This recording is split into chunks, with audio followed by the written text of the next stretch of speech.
All right, so let's get started. A couple things. Thing number one, I think I'm probably not going to have a live class next time. My goal will be to make a recording and you guys can just check in and watch it.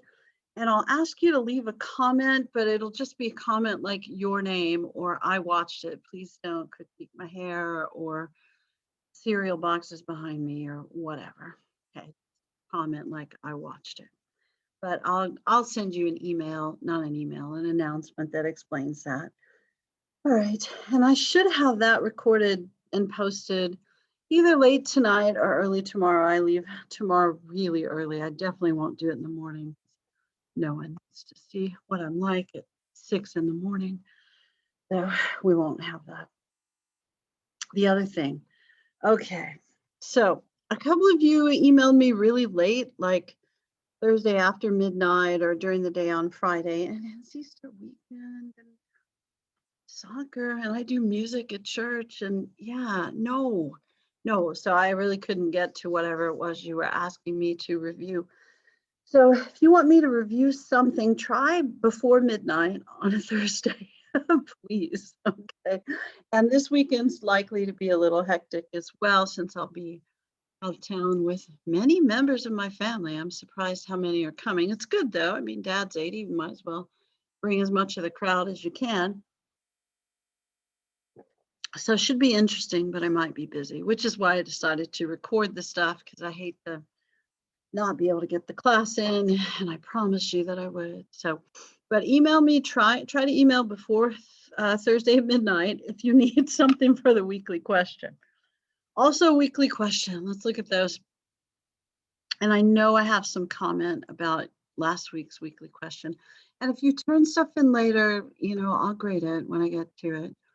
Um, and grading this week may not go quickly. I tried pretty hard to get stuff done, well, mostly by yesterday. So who knows? Maybe I'll get it done sooner, but I don't think so. All right. So your weekly question for this week. Oh, civil rights. Yeah. Civil rights movement gained momentum in the 1950s. This is a great question. You'll have no trouble with this at all. Nearly 90 years after Reconstruction. Do these things. Explain why the movement finally took off in the 1950s, what caused it to do so, and be sure to think back to previous chapters. I'm talking primarily your World War II chapter, but also, when they talked about Plessy versus Ferguson, that as well. Um, Here's what I noticed from last week.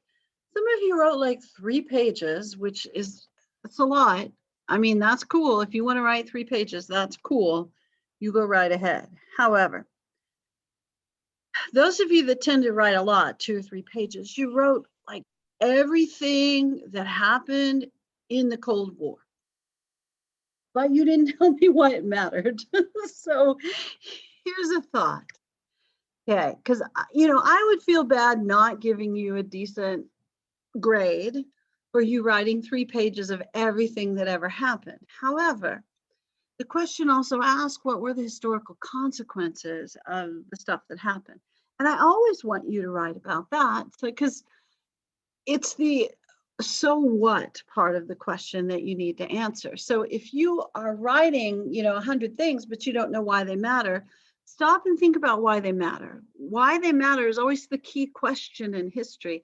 A list of stuff that happened isn't really the story, it's the details of the story. So we need to know why what you're talking about matters. So draw a conclusion, please. Even if you've already written 3 pages, at least give me a sentence or two that say why the stuff matters. Also, even if you got a good grade, consider reading the comments that I put in the rubric. I am not, do you read those? Yes, no, maybe. I put them in usually for a reason. There's something I want you to do a little bit more. So yeah, read the comments. They might be helpful. You never know. They could be terrible. Yeah, I might say like, you, that was terrible. Don't ever do that again. No, I definitely don't say that. But yeah, if you take a moment, it might be helpful. Usually I'm telling you stuff like, tell me more, more about why it matters. Some of you give like really broad general statements like the Cold War was bad, people hated communism, but you don't give me any specific examples. So ideally, we want thesis statement, specific examples, conclusion, which explains why it matters. And if I've got a question that has 2 or 3 parts, make sure you answer all the parts. That's all. It'll be easy. Yeah, I think so. I think it'll be easy. Maybe it won't. Maybe that's just me saying it'll be easy. Okay, so chapter 24. All right, sorry, peeking in the book I really think, the civil rights part of this, I think I'm talking more about that in the recorded lecture. So, I mean, well, I know that I am because it comes toward the end of the chapter. So you do definitely want to watch the recording, even though I know it's not the most exciting thing, because watching it live is so much better. But it starts on 970 and then goes through the end of the chapter. And there's so much specific stuff in there. And it's a lot of the stuff you already know. I mean, you better talk about Rosa Parks. I know you're going to. And you better talk about Martin Luther King Jr., because why the heck not? Talk about those guys. But mention at least one thing that you didn't already know before you read the chapter or took the class or listened to my lecture. Please listen to the lecture. I think it'll help you. Because the first part of this chapter really isn't very much about the civil rights movement. It's more about the Cold War and the expansion, of the arms race. Oh, sorry for the yawn. Trying to think, it seemed like there's something really odd that somebody said in their answer last week that I wanted to address. Let me think about it for a sec.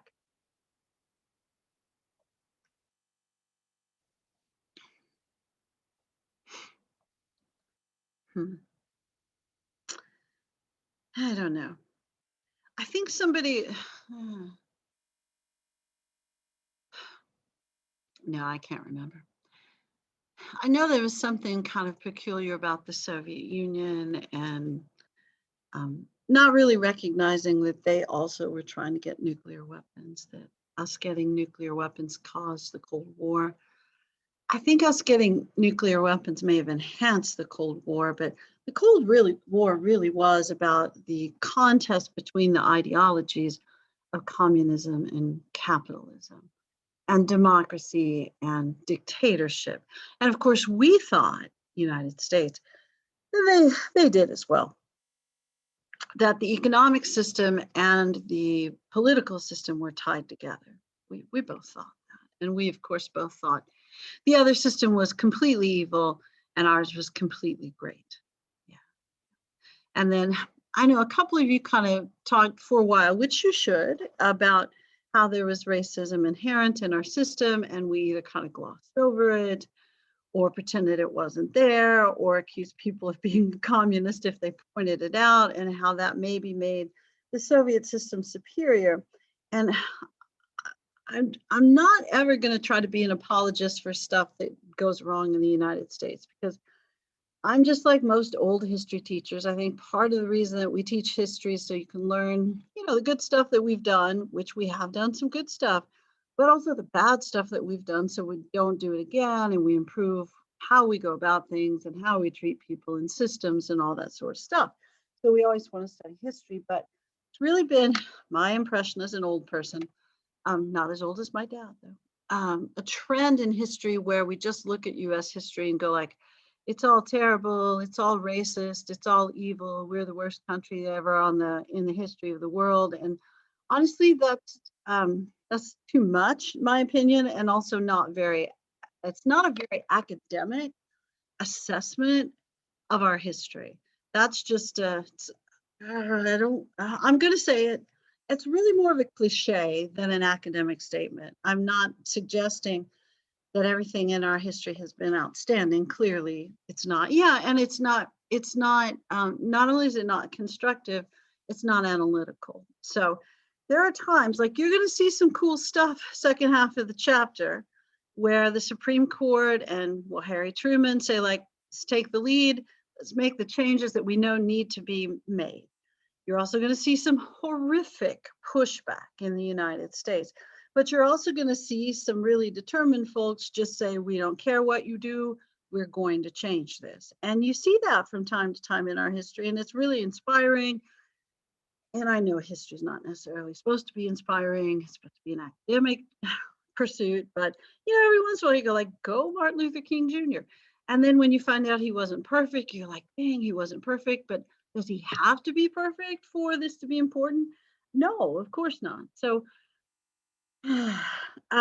yeah, we want to look at the stuff that is good. We want to look at the stuff that's bad, but we also want details that back up those general assertions. So when you say somebody's racist, somebody's stupid, I know I've said this before, examples when they were racist and stupid. But also keep in mind that with very few exceptions, not anything is completely bad or completely good. So, the people who, like the United States, is completely evolved during the Cold War and exaggerated stuff, and the Soviet Union wasn't really that bad. I would say 20 plus million dead people in the Soviet Union, if they had been around, would have argued with you.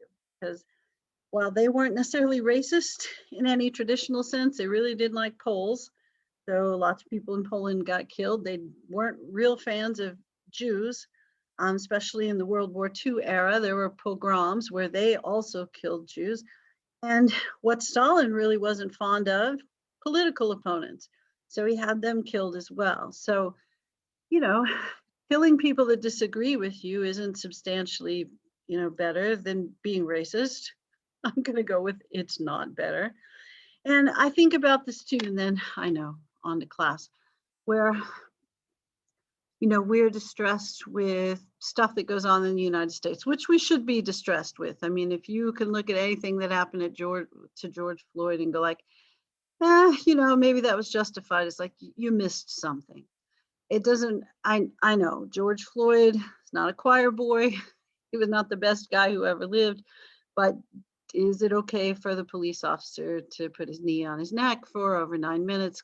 Clearly no. And does that police officer deserve some sort of punishment for that? My guess is there's almost a universal yes on that. And are there potentially some things wrong with some of the voting laws that seem to be getting passed right now? And it's possible. I mean, truthfully, none of us have probably read any of those voting laws, but it's possible. Is it more important for us to ask our sports leagues to move a major league game out of Georgia, or maybe to stop pushing their marketing so much in China where they literally kill people who are not mainstream? Like, I don't know. What I'm trying to say is I don't think we should just pay attention to the thing that bothers us and ignore the stuff that doesn't bother us. We got to look at the whole picture, is all I'm saying. I'm not suggesting, I have no idea what Major League Baseball should or should not have done. I'm not in charge of any of that. I have not read the Georgia voting laws. I don't know. I really don't know. But I mean, I do know, that we tend to pick the events we want to emphasize by what our political views are. And I'm just really distrustful of political parties. So there you go. There you are. All right. That's my crankiness for the day. Let's absorb some more crankiness, but about the 1950s. Yeah, go. Sorry for the delay. All right. Woohoo. Here we go. All right. Affluent society, is that our chapter? Are we 24 or 23? 24. Yep. Okay. Sorry that I forgot. All right. So we're talking about the 1950s primarily and up through 1960, which is an amazing time for the economy. And you're going like, yeah, that's all greed. And I don't know if it's all greed. What you end up with that's very unusual in the 1950s is a very large middle class and a rising standard of living that causes the poverty rate to dramatically decline. So what you see are real economic gains across the spectrum. I think, I don't know, I haven't done a really broad economic analysis of recent trends in the economy, but it appears to me like the very wealthy people, like I read today, some headline that popped up when I was looking for documents or something, that Kim Kardashian's officially a billionaire. And my immediate thought was, what's wrong with our country?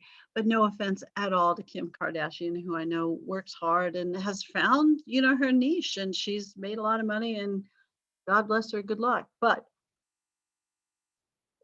I think if we were to track economic data, that we would look a little bit more like the Gilded Age right now, where the upper class is seeing enormous gains in their wealth, and the lower class is seeing little to no gain, and the middle is kind of starting to dissipate. So folks who hang out in the middle are either having a lot of economic pressure, or they figured out how to be rich folks, but the middle class is getting smaller. The 50s, a whole different story. However, if you just look at the economics of the period, you're not looking at the whole story either. So even though people, throughout the spectrum are doing better, doesn't, it shouldn't mask or cause us to overlook the civil rights issues that are clear during this time period and that are pushed as well. Oh, I know what it was that somebody wrote in their answer that I thought was peculiar, and it made me think maybe I didn't explain this well. So I'm going to take just a second to do this, because it was just so out there. I thought, wonder if I said something that made them think that, or if they just wrote it the wrong way. So somebody's writing about the Cold War, and I talked about how people thought maybe McCarthy was gay because he wasn't married, and people during that time period tended to think that if you had a secret, that you're more likely to be a spy, and at that time being gay would be a pretty big secret that you would want to cover up. And I think we talked about Bayard Rustin, who's like about one of the 5 openly gay people in the United States during that time period. And someone got the impression, or at least my impression of what they were writing, and their answer was that before that time period, we were pretty open-minded about people being gay. All right, now we're getting to this when we get to the more recent part of the civil rights movement, but no. I don't know of too many times in history before 1970s or 80s where we really think in most countries that being gay is okay, or LGBTQ, or any of the other. I know I've left out some initials, and I'm not doing that to be rude or disrespectful. I'm doing that because I'm old and I've lost track, so I apologize. I know you're going like, no excuse, but still. Um, if you aren't heterosexual, you don't talk about it during this era or before.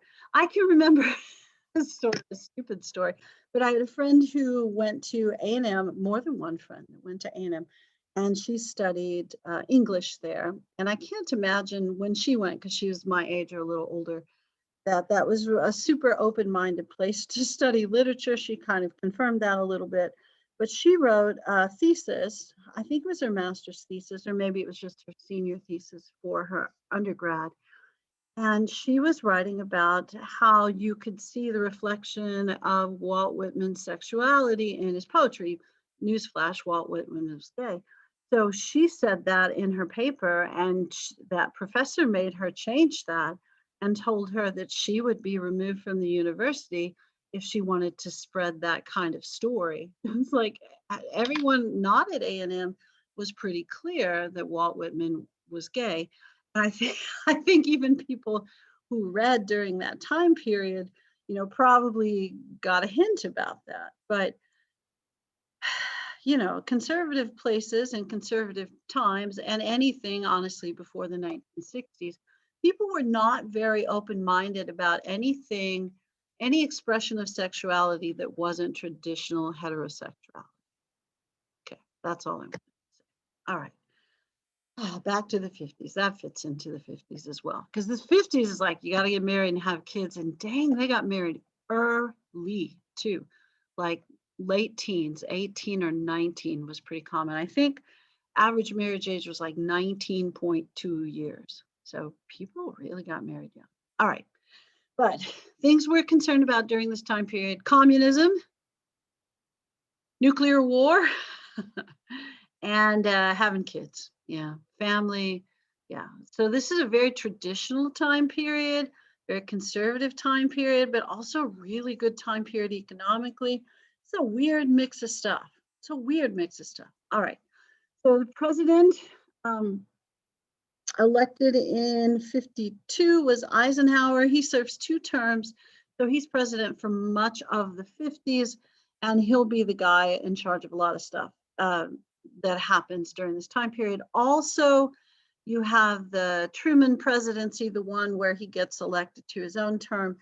And we'll talk more about him with civil rights stuff, which he's much better than people expected on civil rights. I know that the book, talks about some of the things before the presidency that he wasn't great about, but his presidency is really solid with civil rights. All right, the book opens with a discussion of Nixon and the kitchen debate. This is a sign, if you study the Eisenhower presidency closely, which I know teenagers probably would be really excited about doing. Eisenhower didn't like Nixon. We'll just go with that because it's true, and I can find all sorts of evidence for you. But Eisenhower liked to send Nixon, his vice president, to places where he might get killed or where people were going to behave aggressively to him. There was a civil war, I think, in Venezuela. So he sent him to Venezuela, and his car nearly got tipped over by protesters. So Eisenhower, not a huge fan of Nixon. And there's all sorts of evidence of that, he really contemplated kicking him off the ticket, but Nixon made a very public appeal because Nixon really kind of understood the use of television, except in that 1960 debate, which we'll talk about. But Nixon enters into something called the kitchen debate because Eisenhower sends him to the Soviet Union, or not to the Soviet Union, to debate Premier Khrushchev. And they talk about, they're in a model kitchen, or I guess an appliance store or something, and they're doing a press conference or an interview, and Nixon's talking about how great the United States is because there's so many different types of appliances that you could get, and you have so many choices. And Khrushchev is saying, no, it's much better in the Soviet Union because everyone gets the same thing and we treat everybody equally. So it's an interesting discussion of kind of the economic and day-to-day differences between the Soviet Union and the United States, because we have affluence and abundance and choice, and they have conformity or equality, if you want to look at it that way. But they may or may not have stuff that's as high a quality as some of the things that you could purchase in the United States, but not everyone could afford to purchase them. So it was kind of an interesting debate. However, our economy is dramatically stronger than theirs. So yeah, we're going to point that out as many times as possible. And because we're so good at producing stuff, and we're still the supplier of pretty much everything to the entire world, steel and cars and appliances and pre-computer kind of stuff. I mean, we're it. So we just make a ton of money, a ton of stuff. And a lot of the world wants to be like us because we advertise our stuff a lot. So we make sure our culture is spread dramatically, except in the Soviet Union and China, where their press is pretty controlled. All right, so golden age of capitalism marked by economic expansion, stable prices, low unemployment, and rising standard of living for a very long time. GNP is gross national product. So that's the amount of stuff that we can produce in our country in a year, and that doubles between 46 and 60. Poverty rate falls by 8%, average real wages rise, and we get married by 19. The gap between the rich and the poor narrows, which is incredibly unusual, and I'm going to emphasize a lot of times because that is a sign of real economic gain, which you will rarely see during a period of economic expansion. Like right now, if you look at the economy, it has expanded dramatically in the last year and a half. Do you think most people are better off? I mean, it's sort of weird to think about that. If you own a lot of stocks, probably so. Do most people in the United States own a lot of stocks? Probably not. So um, when the economy expands, it's not always good for everyone. All right, manufacturing dominates, but in this era, unions are strong. So manufacturing employees tend to make quite a bit of money. Now, almost always, agriculture in the modern era is going to suffer as an economic sector, and they'll. eh, Agriculture really changes during this time period.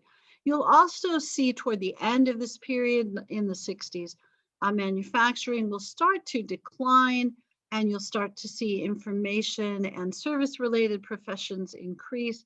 And of course, that's the hallmark of the modern economy. We have definitely a service and information economy. That's why so many people can work and learn at home, which of course wouldn't have been possible in the 50s and 60s for 100 reasons. It wouldn't have been possible anywhere, but yeah.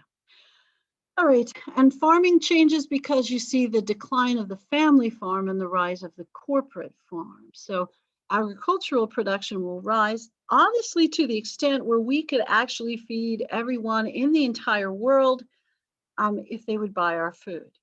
I'm not saying our food is bad, but there are lots of countries that have import duties on certain foods that we grow, even because our food production is so efficient that it tends to be cheaper than most places in the world, even like rice and sugar and things like that, which you wouldn't think would be a hallmark of the American agricultural industry. But China and Japan have import tariffs on our rice, so that their people are less likely, their importers are less likely to buy our rice, which is a weird thought, isn't it?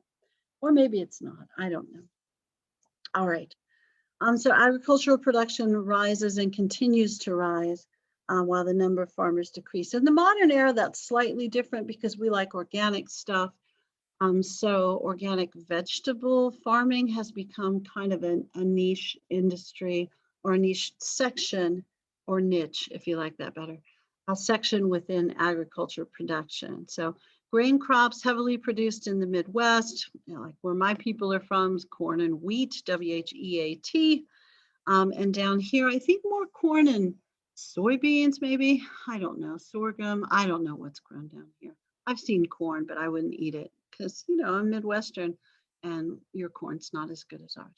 I think your corn's for animals too. Yeah, and it is primarily to feed livestock when they grow corn in the South because, yeah, it's drier down here. But machinery, fertilizer, insecticides, irrigation make agriculture much more efficient, much more productive, and as perhaps your environmental science teacher would share, perhaps a little more dangerous as well. So, this is an era where we're not as concerned about what we're doing, to the nature of the food that we're growing. We're more concerned about killing the pests and maybe making hybrid, or different sorts of seed genetic modification, that sort of stuff, which, I mean, it does produce more food, but the food may not be as healthy and there could be side effects and stuff. We'll notice that later. We don't care in the 50s and early 60s. We'll start to care in the 60s a little bit. We care a lot now. Grain crops, yeah, we already said. All right. Oh my gosh, housing boom. I feel like this will be on a quiz. Housing boom. Oh my goodness. And they talk about this Levitt fellow, or these Levitt fellows, William and Albert Levitt. They build essentially the first subdivisions. And you guys know about subdivisions, maybe? I don't know. So I'm trying to think where you all live. I forget where this class is officially. It's Round Rock, some of you from Maine, or that kind of stuff. Both of those places full of subdivisions. I live in Leander, which is essentially a giant subdivision, along with Cedar Park. So if you live in a subdivision, you kind of get how this works. There's like 2 or 3 different styles of houses, and they're all throughout your neighborhood, but they might have, some of them have brick, some of them have rock, some of them have hardy plank or siding or that sort of thing, but they're all essentially, the same 2 or 3 models of a house. In this era, it's all pretty much one or two models of a house. And they also like, let's see, in the Northeast, you're more likely to see a two-story house. It's partly because the roof needs to be pointed so the snow and the rain will come off. We don't care as much in the South because we don't get snow very often, and we do it when we do it cripples us. We don't know what to do with it. But the single story or maybe split level house that is kind of follows the landscape of, so a long thin house, one story sort of thing, pretty trendy during that time period. If you've seen houses built in the 50s, they're much larger than houses built before, but they would look smaller than our houses now, which tend to be, unless you're part of the mini house or the tiny house craze. Yeah, we have really big houses now. We do. But in the 50s, they were a little bigger. But even, compared to now, not as big, but still nicer houses. The idea was you could live in a suburb, you'd have a car or two, you could drive into the city. So this is the era where we really develop suburbs. It also will be the era where you start to see some sort of flight, urban flight, white flight, gentrification. Well, it's a little early for gentrification, but people leaving the city if they can afford to leave the city. Because the ideal is that you live in a suburban community where they will have nice, fancy suburban school district like Leander ISD or Round Rock ISD or maybe Manor ISD, especially if you go into that fancy dual credit high school. And I think Elgin has one of those as well. So you're starting to see that sort of development around here that was going on during this time period.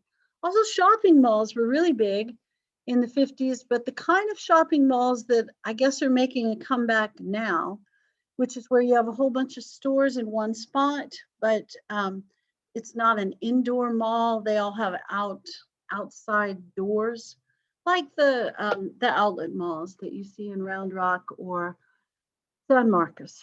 But they tended to be, a little bit of a drive away because everyone's got at least one car during this time period. We just built a boatload of new roads, and gas is like 20 cents a gallon. So it does not matter that your car only gets 10 miles to the gallon or 12 or whatever.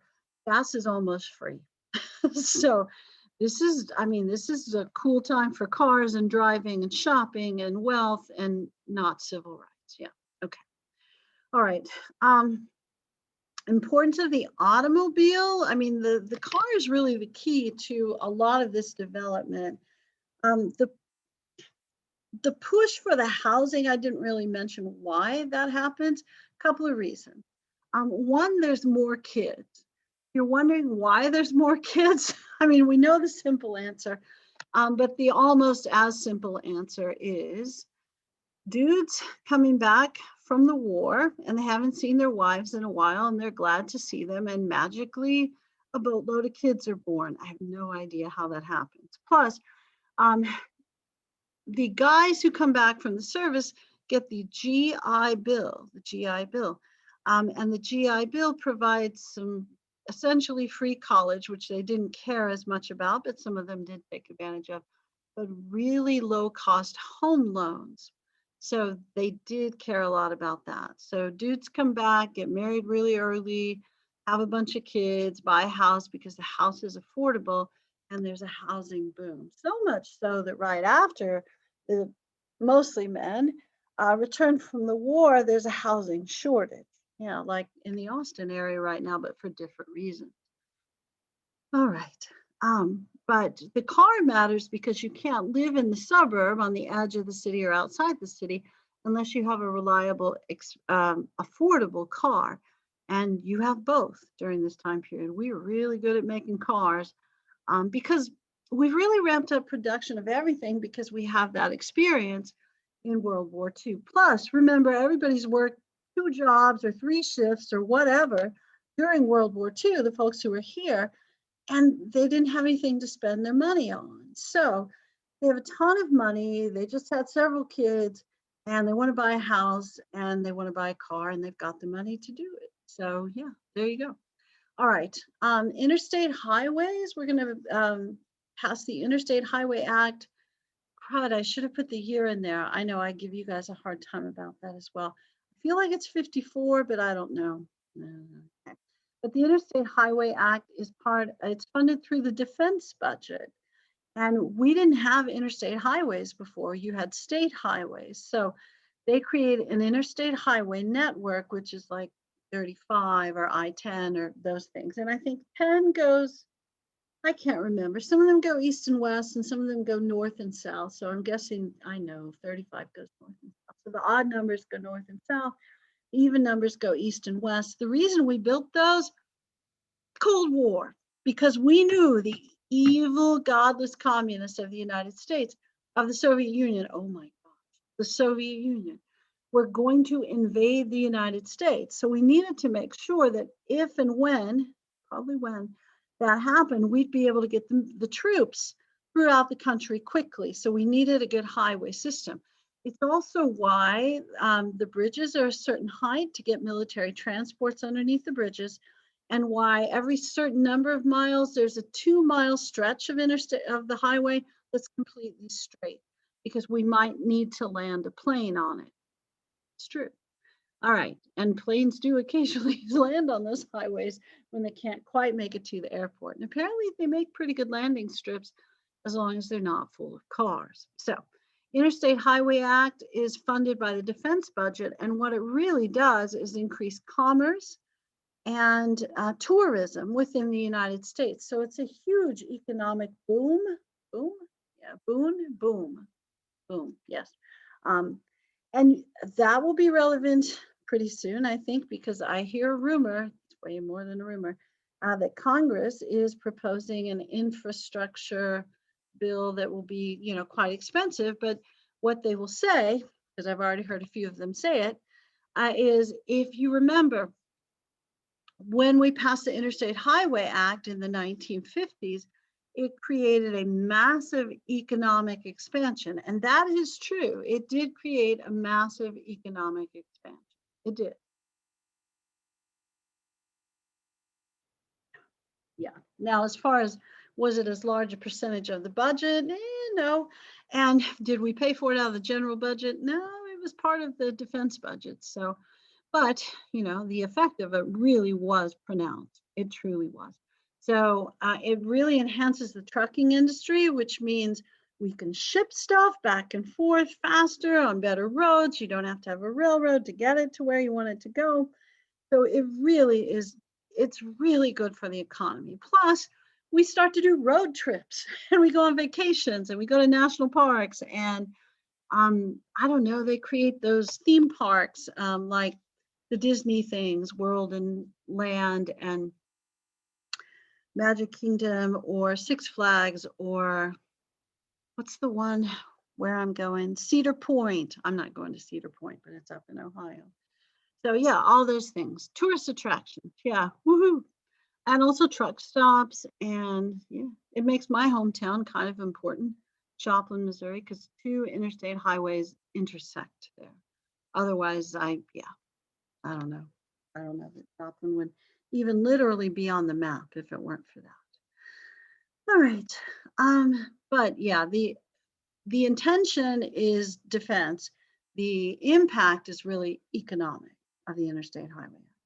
All right. And there's nothing more important than family during this time period, which is why people thought McCarthy was a little suspect, that, and he might have been drunk sometimes.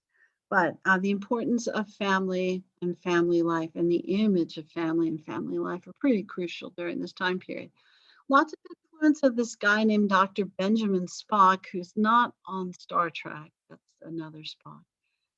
But he wrote a book called Baby and Child Care. And if you were born in a hospital, which pretty much everyone was by the 50s, oftentimes you got a copy of this book. So it was sort of seen as the Bible of being a mom. And it essentially taught you that if you made mistakes during the child's first couple of years, that those mistakes could so dramatically impact your child's life that it could ruin his life. I mean, he could become a communist, he could become gay, he could become a gay communist. It would be terrible. So they really thought that if you made mistakes in childhood, that a lot of times they couldn't be overcome. So what was in the book was about how the mother really needed to be super attentive to the child. So of course, working while you had little bitty children wasn't going to be good. You couldn't let the kid cry too much. They couldn't be in the wet diaper too much. They would, have these weird traumatic side effects where they, weren't sure that the world was safe and that people loved them and all that kind of stuff. And I am not, oh my goodness, I'm not trying to say that childhood trauma cannot dramatically affect your life. Of course it can. But what I am saying is that they thought stuff like letting the kid cry a little too long, or, not feeding him, like anticipating that he would be hungry in 10 minutes and waiting till he cried to tell you he was hungry, or she, that could be problematic. And I know I've mentioned this movie before, and at least one of you said, like, yeah, I watched that movie. Yeah, Pleasantville, I think really shows you how uncomfortable and tense maybe society was a little bit during this time period, and that fitting in is the essence of the 50s. If you don't fit in the 50s, then there's something wrong with you. Definitely something wrong with you. This is also an era where if you had a problem, you absolutely did not talk about it. And I know I mentioned this before. My old dad will tell you favorite decade of all was the 50s because everything was great, nothing was wrong, we all got along, things were fun. None of that is true. And even though my dad was a white guy, he still is a white guy, um, none of that was true for him either because of the poverty that he grew up in and some other difficulties in his life. But people from that era and earlier, if they have problems, they just don't talk about them. So if you have old relatives who are my dad's age or older and they talk about, yeah, we didn't have those problems when I was younger. They don't have whatever problems you have, but man, everybody has problems. It's just that generation didn't talk about them.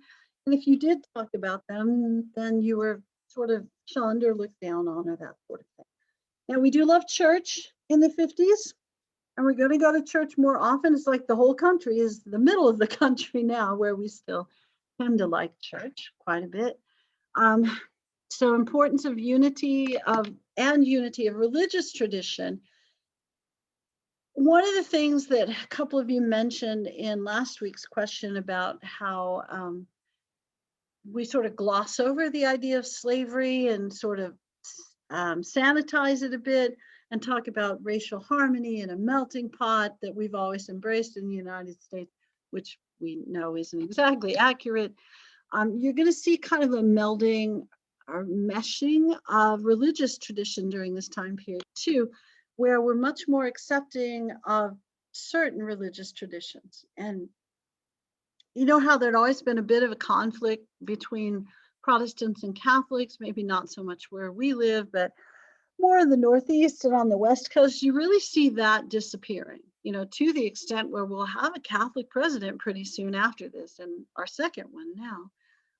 But you'll end up with JFK by 1960, and people aren't overwhelmed by him being a Catholic. It comes up. And we're also okay with people who are Jewish. So you see this kind of national, well, there is kind of a nationalization of religion as well, which I don't know, my pastor at church talks about this from time to time.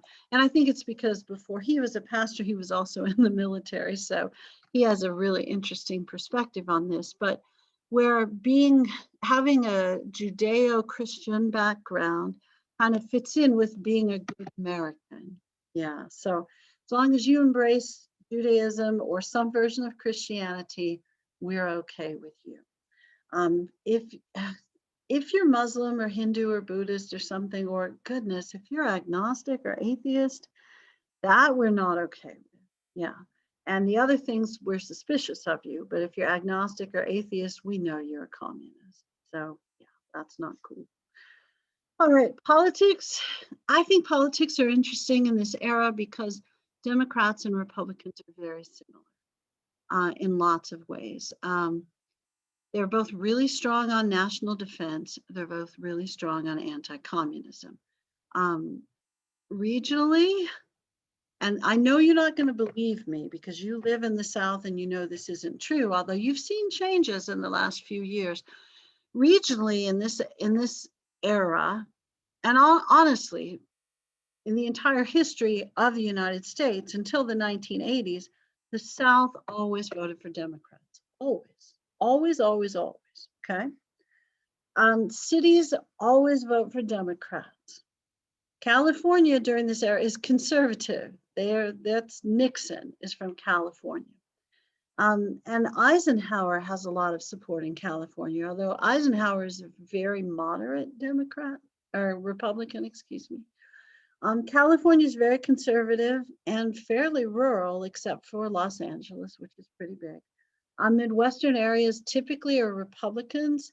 Democrats are more pro-union because factories tend to be in cities, and cities are more about Democrats. So the Democrats continue to have the problems that they've had for a long time, is that Democrats are very popular in cities with immigrants, but they're also very popular with the KKK. Those two groups don't mesh well when it's time to pick presidential candidate. Yeah. So you see, it's part of why you typically see more Republican presidents post-Civil War than you see Democrats. And FDR really changes that tradition, but it's because of the Great Depression and his handling of World War II. And then Truman's kind of an extension of that. But then we're going to get a whole bunch of Republicans with a Democrat who might as well have been a Republican, JFK. Yeah. And then a really weird Democrat, LBJ. No offense, I know he's from Texas, but even you will be puzzled by him. Even you. I assume you're all native Texans, which I know you're not. There's at least one of you that wasn't born here. All right, foreign policy during this time period. Yeah, we're all pretty similar on that. I think the division that you see in foreign policy is really more between the State Department and the Defense Department, because the State Department kind of by its nature wants to negotiate, and the Defense Department, especially during the Cold War, does not want to negotiate. They want to, blow stuff up and threaten people. Because it's the Defense Department. So our foreign policy during this era is sometimes referred to as massive retaliation or mutually assured destruction. That sounds good, right?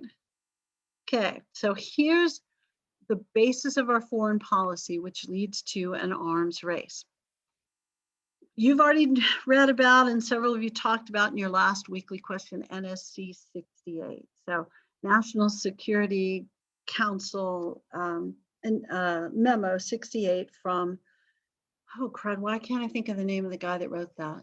George Kennan, that's who it was. He was a Defense Department fellow. And he says the Soviet Union is our mortal enemy, and you guys have played games that say mortal in them, so it means they want to kill us.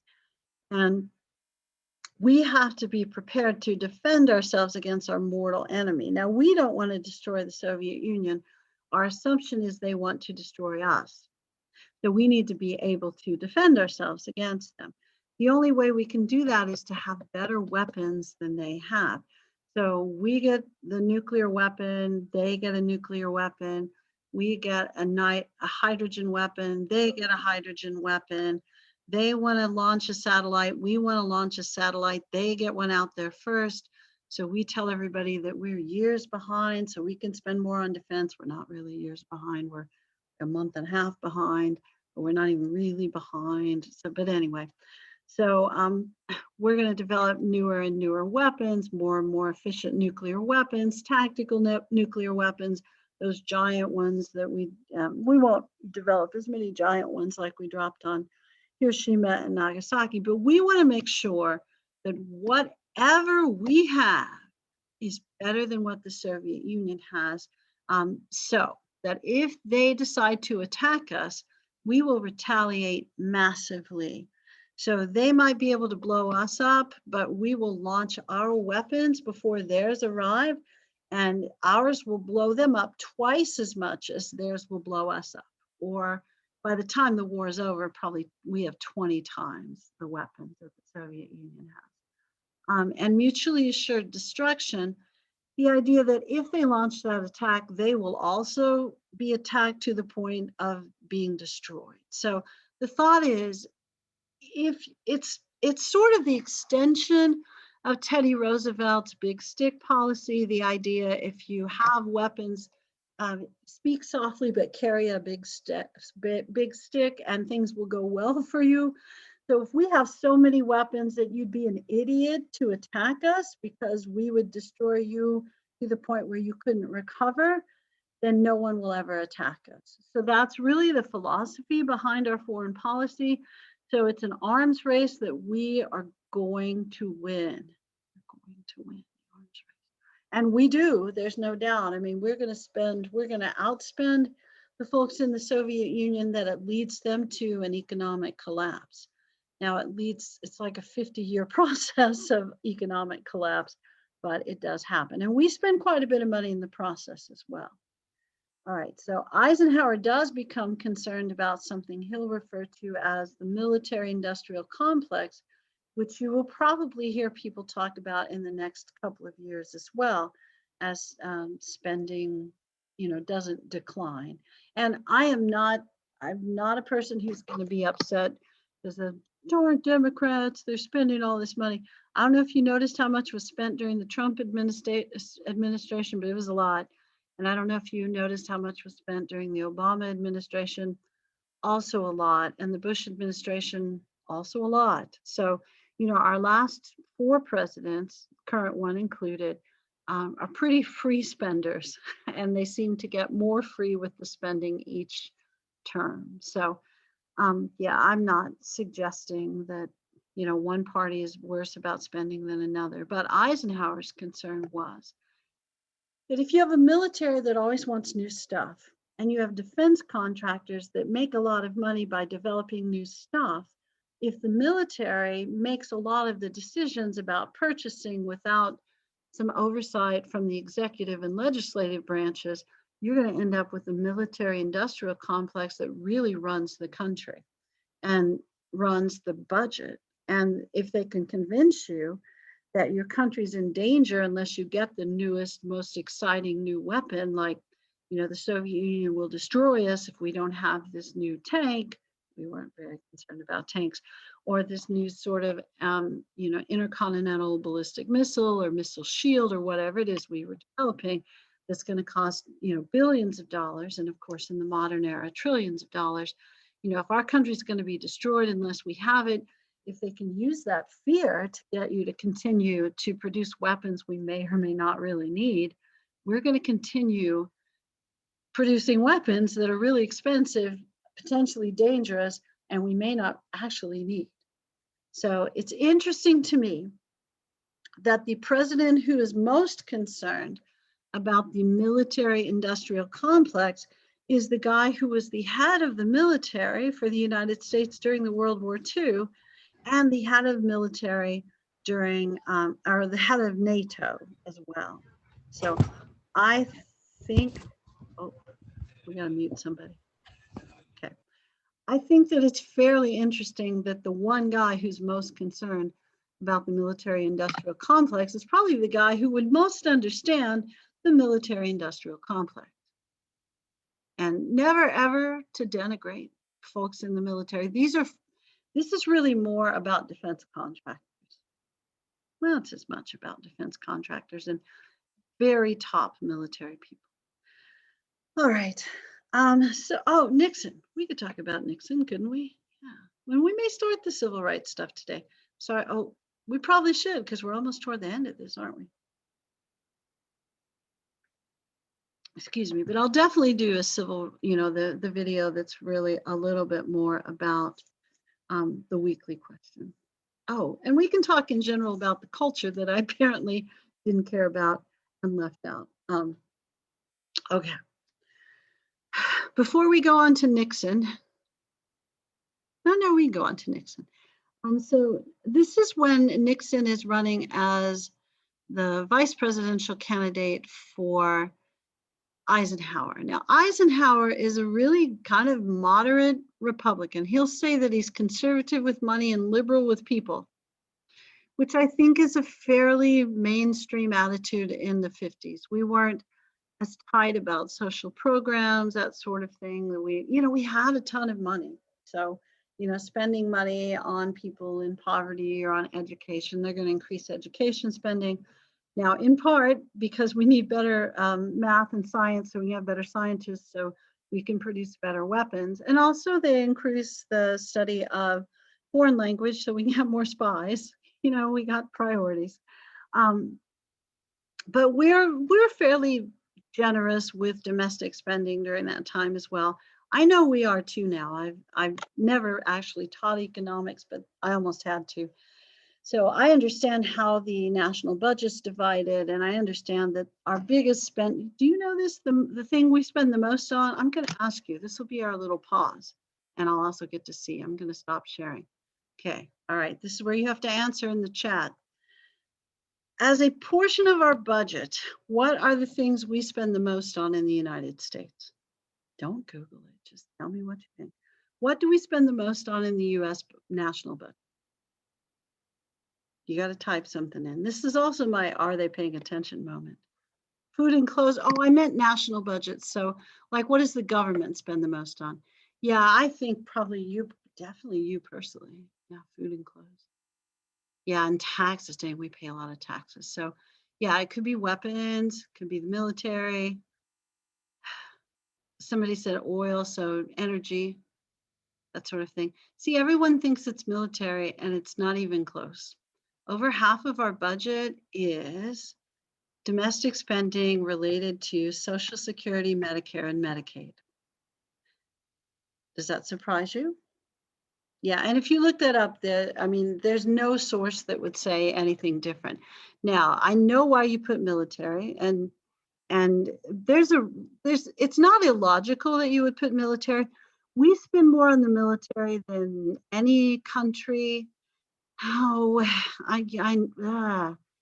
if you look at the data, it does show, it's just none of that money's going to you. So, and $50 billion as a percentage of a multi-trillion-dollar national budget, you know what I'm saying. But here's the thing. We got a lot of old folks on Social Security. We have a lot of people on SSDI. So, and Medicare is an amazingly expensive program. So that domestic spending, those are yeah. Now, also that's, it's a pretty big section of your taxes. If you guys have jobs, you've seen your paycheck, and there's a little chunk that goes to Social Security and to Medicare or Medicaid. I always forget which one it is. But our defense budget is typically about 20% of our national budget, and there's no other country even close. I think, except, okay, I'm just going to say this, and I'm not trying to offend anybody, except China doesn't ever count in any of these statistics because China, will say they're a closed society as far as information. What I'm also saying is they lie, okay? But with all the countries that verifiably report, the United States spends more on defense than I think the next 10 nations put together. I know it's in part because our economy is bigger, and it is. Our economy is bigger than everyone's, even China's, for at least a few more years, but not too many. But the percentage we spend on defense, really, national security, all that stuff put together, is pretty large. It's about 20%. It is big. Yeah. But the biggest chunk is domestic spending. But honestly, that's what countries are supposed to do, is spend money on their own people. And it's not, because it's not a social democracy, it's not nearly as high a percentage as the countries that are social democracies that have more health care and freer college or free college. Yeah, that sort of thing. So, yeah, I know. And that's still, kind of a continual debate. And I think your generation probably sees that in a much different way. Certainly more than like my dad that I'll go see. He's like, our country's becoming a bunch of socialists. And he'll tell me it's my fault too. Because I'm a history teacher and we indoctrinate you and make you all socialists. So, But I think it's because you're young. And I'm not saying you'll change your mind when you're older. You might, I don't know. But, you know, you see suffering and you think the government's got resources, they should fix it. And yeah, the older generation's like, well, you need to fix your own problems. You know how the older generation is. All right. But they also lived in an era where the government helped fix a lot of their problems. So, but they don't see it that way. Oh my goodness. All right, back to this. So Eisenhower military industrial complex. Um, and there are discussions during this era that we should spend as much as 50% of our budget on the military. And of course, the Eisenhower administration really pushes back on that because that's the era when it was most likely to happen. Also, Eisenhower, of course, gets us out of Korea, in part thanks to Stalin's death, but you know, gets us out of Korea, and also has the opportunity to get involved in what becomes the Vietnam conflict. And the book will talk a little bit about this as well. The French controlled Vietnam, French Indochina during that era, and there was a communist revolution, and they were trying to put down the revolution, and they were running out of money, so they did, you know, what was kind of done during that time period when there's a communist insurrection. They said, hey, United States, you want to pay for this? And Eisenhower's administration looked at this and said, you know what, we might fund the resistance, but we are definitely not going to get involved, because if we get directly involved, it could lead to an international conflict like Korea, but on a much larger scale, and we could end up being there for decades. So the Eisenhower administration does not consent to send troops, although they do send money. They do, and probably sustain that conflict until we get a president who says, no, who says, no, we have to send troops. And that'll end up being fulfilled in the way that Eisenhower suspected it would be fulfilled, where it'll be an international conflict where we will be involved for over 15 years and other countries longer. So Eisenhower keeps us out of Vietnam, but sends money there that probably sustains that conflict. I think Foner is a little harsher on Eisenhower than a lot of other historians. I'm not saying that it's not deserved. I would never argue with Dr. Foner. He knows, you know, a lot of stuff. However, I'm just pointing out that not every historian would agree with him. But you already know this, right? That not every historian has the same opinion, even though they all look at the same facts, essentially, because, you know, we interpret stuff differently. All right. Eisenhower, not a huge fan of Nixon because he's much more conservative. He did that. He was the head of the House Un-American Activities Committee. He, you know, is part of the reason that people got blacklisted. He said that his opponent in California was a little too communist leaning, even though she was a fairly mainstream kind of person. And she, in turn, gave him the nickname Tricky Dick, which sort of stuck with him. Yeah, that's true. If all historians were the same, you could just read the same books.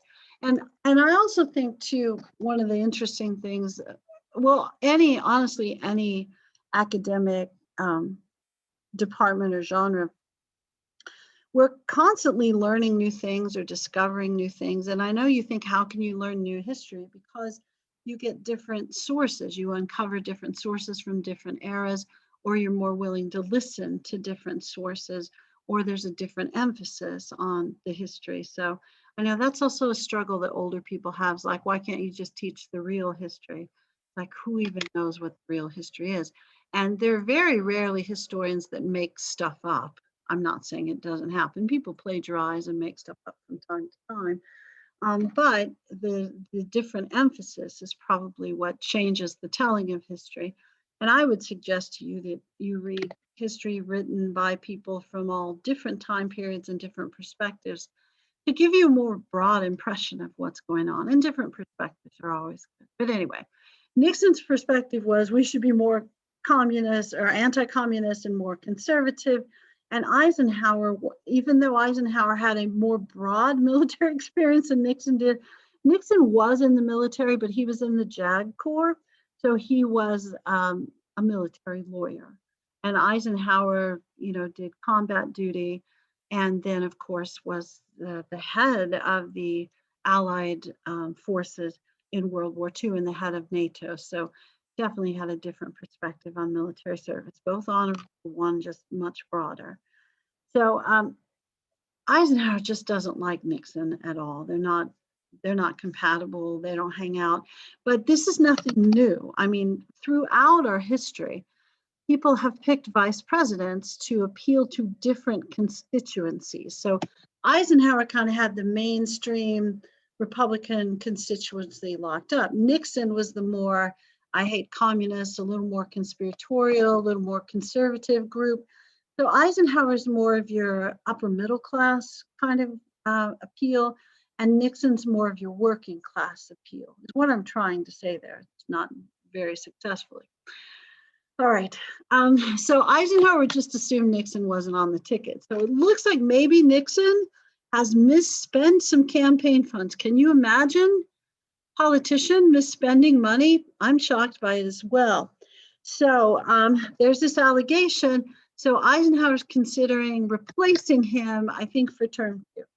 So he says, I got to get rid of Nixon. And Nixon goes, oh my gosh, I don't want to get, kicked off the ticket. So he appeals. No, it's the first. I'm sorry, it's the first term. So he gives a press conference or a speech. It's not a press conference at all. He says, I want to give a speech. Will you guys cover it? So they cover it. And he gives this really long speech called the Checkers speech, where he talks about the bribe or the misappropriation of funds that he did take. And that was that a political supporter sent him a Cocker Spaniel, and they nicknamed the Cocker Spaniel Checkers, and he gave that to his children, and he has his wife on there and pictures of the Cocker Spaniel and all that stuff. And it's like, I did misappropriate this gift, but I'm not giving it back because the kids love it and I'm a good dad. And then he's at the end of the speech, he says, if you want me to stay on the ticket, call the Republican National Committee and tell them that you want me to stay on the ticket. And of course, he did such a nice populist appeal that really, got him the reprieve that he was looking for. So people did call the Republican National Committee and say, like, no, you got to keep Nixon. He's our dude. He's the everyday dad. Don't kick him off. He's a great dude. So they kept him off. All right. Now, later on, I can't remember if Eisenhower, I'm sorry, the Kennedy election's covered in here. It is. Okay, so I'll go ahead and mention it. And then I'll mention it again in the closing of the lecture for next time. But Nixon is going to run against Kennedy for the presidency in 1960. And it's the closest election by popular vote in presidential history to that point, and will continue to be until, I think it's Bush versus Gore. I know that it's Bush versus Gore. I'm not saying I think it is. I know it is.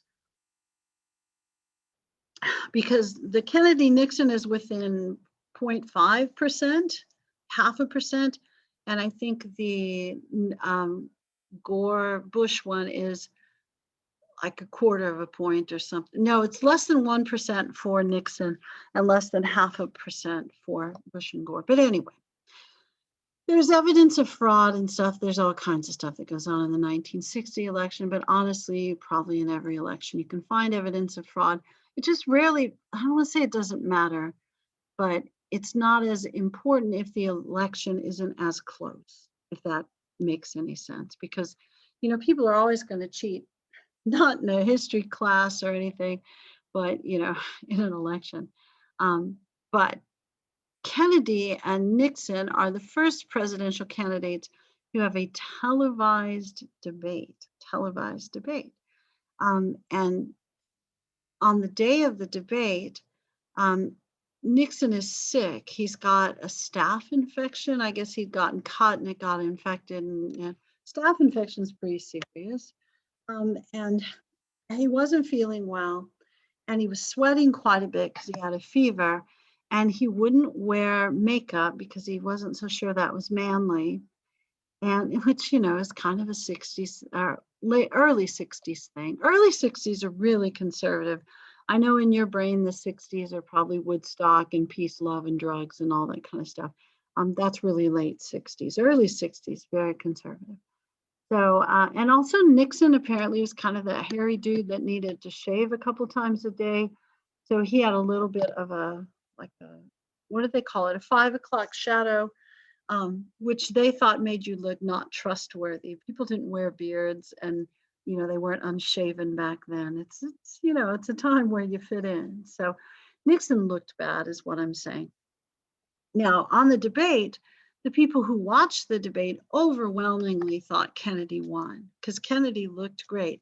Kennedy was actually, had some chronic illnesses and some other issues that probably made him much less healthy than Nixon, to be honest. But Kennedy looked much better than Nixon. Yeah. So the people who watched the debate, it's like 2/3 thought that Kennedy won. The people who listened to the debate, 2/3 thought Nixon won. But most people watched it. This was the first time there was a televised presidential debate. And lots of political historians in particular think that the debate is the reason that Kennedy won. And it was really almost exclusively Nixon's appearance. Also, this is also the time period where we start to notice, like, if there's a substantial height difference, we tend to vote for the taller person, which is kind of a weird thing, but it's true. And if there's one substantially less attractive, we tend to vote for the more attractive person, which is so true. And I know you're thinking this last election, it's like two old men. Trump was probably taller. I don't know. But yeah, I really don't know. But anyway, I think Trump is taller. But then, the last election was a little different as well. All right. I feel like I should probably stop there because I want to save those two things for later. Okay. Before I get the 3-minute warning, I know it's coming up. Just a gentle reminder to you that next class, we won't meet at the same time. I'm going to post a video, and if you guys will watch the video, and then I'll give you some instruction about how to let me know that you watched the video, and the video should help you with your weekly question. That'll be my goal on that, so make sure that you watch it. And the weekly questions about the civil rights movement. So yeah, thanks for the 3-minute warning. I think I'll go ahead and stop the recording.